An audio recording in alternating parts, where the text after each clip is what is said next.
Assalamu alaikum wa rahmatullahi wa barakatuhu. Next concept that we would like to talk about is the question that came from you guys, is to please talk about Nephilim.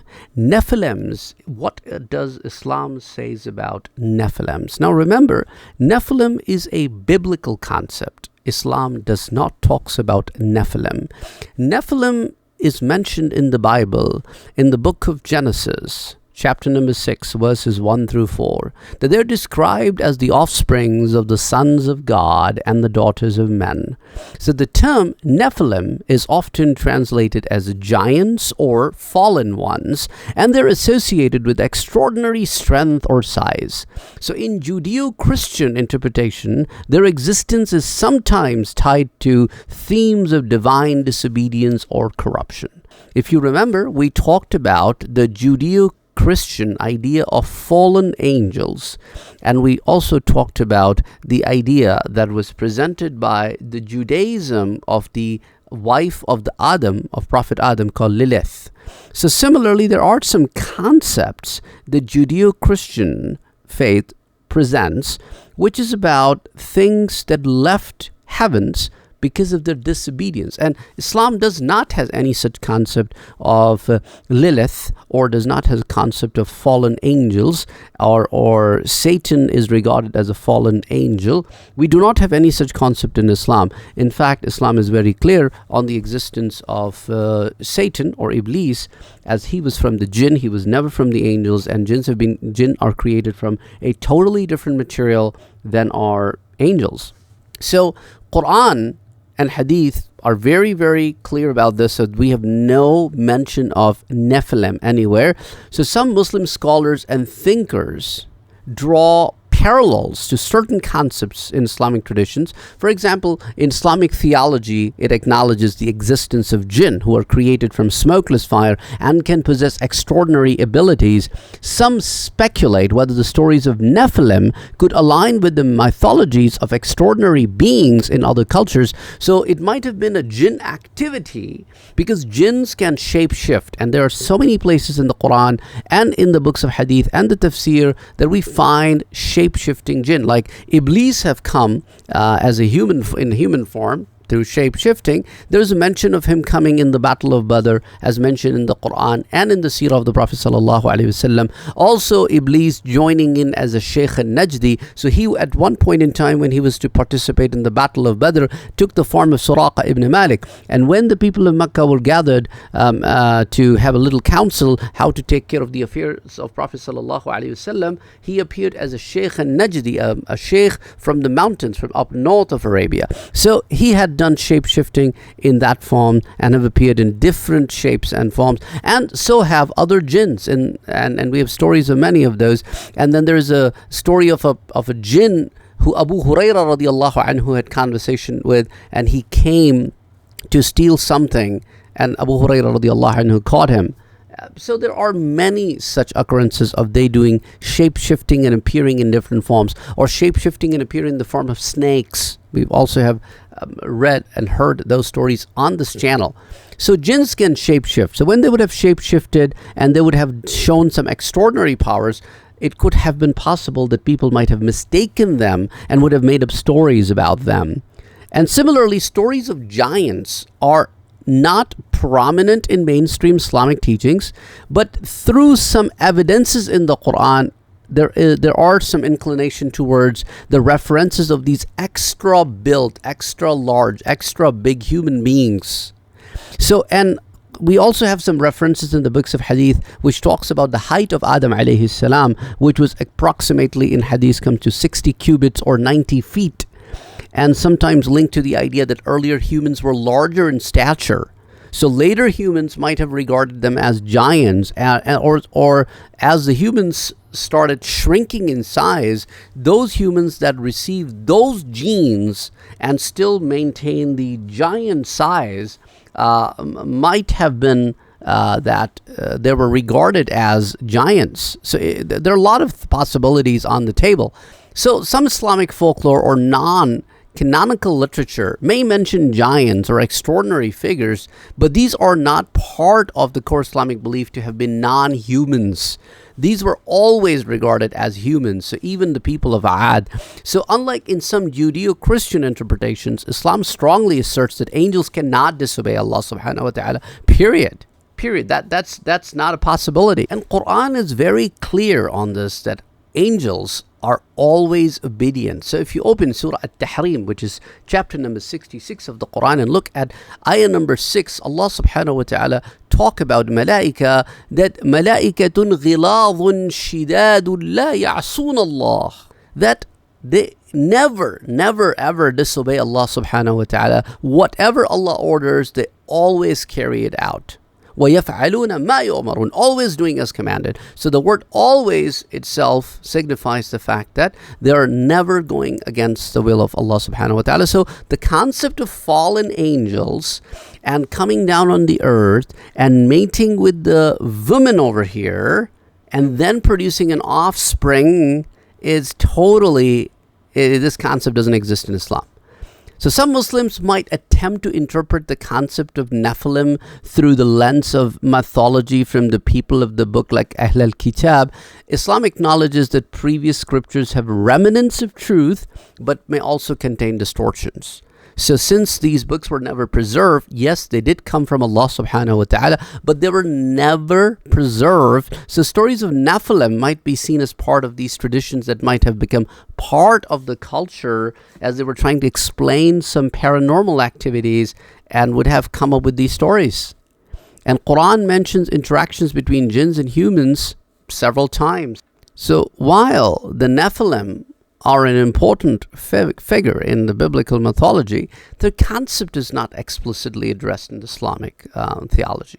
Any discussion of Nephilim in an Islamic context typically involves speculative or comparative religious analysis rather than a core doctrine. So, as I've told you, that the concept of fallen angel doesn't exist, nor does the concept of Nephilim, nor does the concept of this special being that came into existence because of the mating of humans and angels.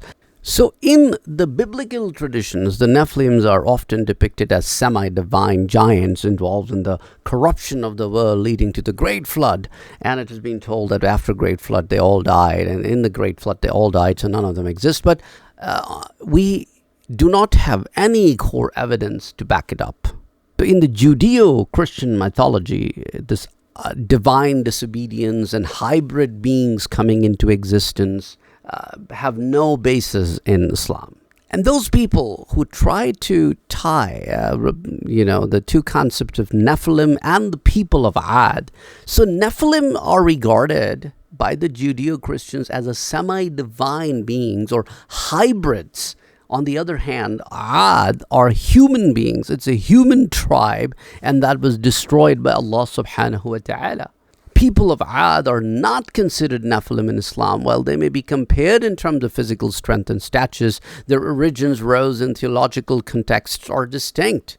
And the Quranic narratives of Ad serving as a moral lesson is there. They probably may be giants compared to the other human beings, but certainly are not semi-divine. So if you are studying Genesis, chapter number 6, verse number 4, you will find that the Nephilim were on earth in those days and also afterward when the sons of God went to the daughters of human and had children by them. They were the heroes of old, men of renown.